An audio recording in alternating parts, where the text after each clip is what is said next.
ನಿನ್ನ ಗುಲಾಮನಲ್ಲ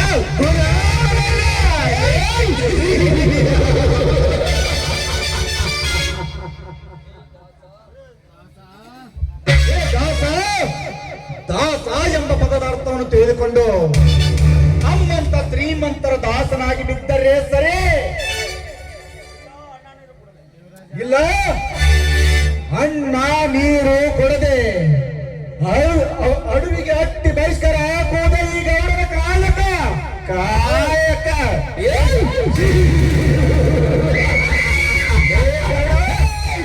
ನಿನ್ನ ಕಾಯಕವನ್ನ ಕಡೆಗಣಿಸಿ ರೈತರ ರಕ್ತವನ್ನು ಹೀರಿ ಗೋಡೆ ಏರಿ ಕುಳಿತುಕೊಳ್ಳುವ ನಿನ್ನಂತ ತಗಣೆಯನ್ನು ಹೊಸ ಕಾಕಲು ಸಿದ್ಧನಾಗಿ ನಿಂತಿರೋನು ದೇವದಾಸನಾಗಿ ದಾಸ.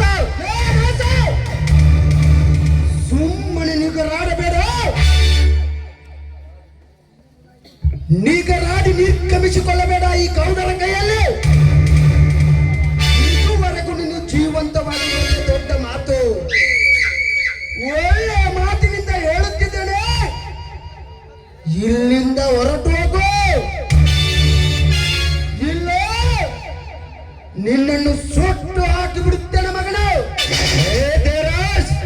ದೇವರನ್ನು ಕರೆದರೆ ತಡ ಮಾಡಿ ಬರಬಹುದು, ಬರುವ ಮಳೆ ಬರದೇ ಇರಬಹುದು, ಬೀಸುವ ಗಾಳಿ ಬೀಸದೇ ಇರಬಹುದು.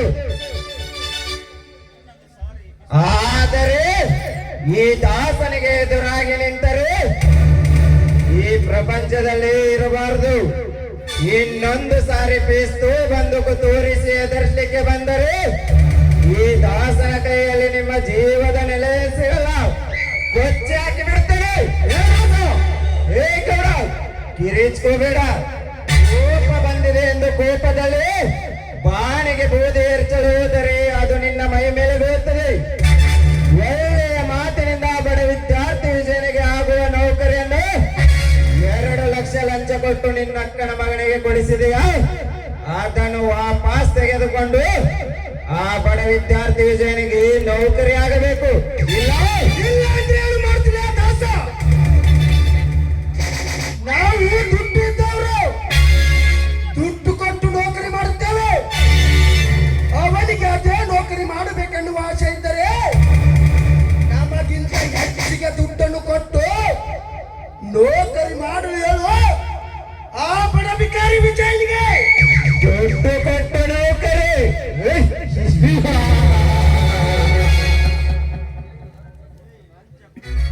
ಲಂಚ ಕೊಟ್ಟು ನೌಕರಿಗೆ ಸೇರಿಸುವ ಕೆಂಚ.